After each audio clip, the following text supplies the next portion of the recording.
My name is Bob Stone, and I'm going to explain briefly why I think the idea of free will is a conceptual confusion. It's obvious that we often do what we do willingly, maybe after consciously deciding or choosing to do it. That's not the issue. What is at issue is what explains our choosing to do one thing rather than another. There seem to me two logically available alternatives. Either our choice is caused by our whole life to date, plus the circumstances of the moment, and any other causal factors that may be in play. That would be determinism. Or our choice is random, a frightening idea, but nonetheless possible for that. Some think that there's a third way, which they call agent causation.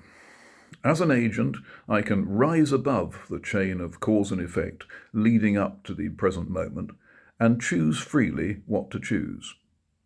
Or, as some put it, all those causal factors may narrow down the choices I can make to a small number, but there is a wiggle room within which I can choose which of those narrowed down choices I can choose to make.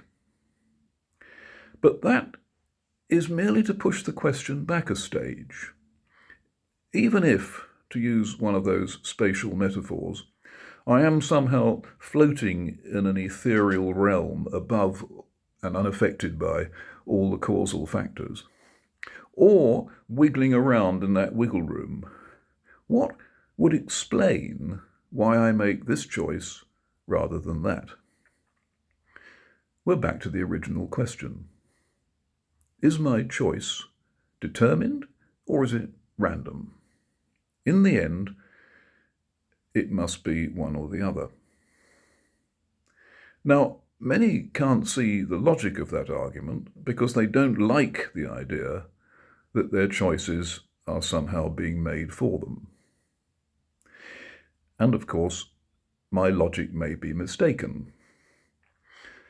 But whether you like the conclusion or not is of supreme irrelevance to whether the logic is sound or the conclusion true.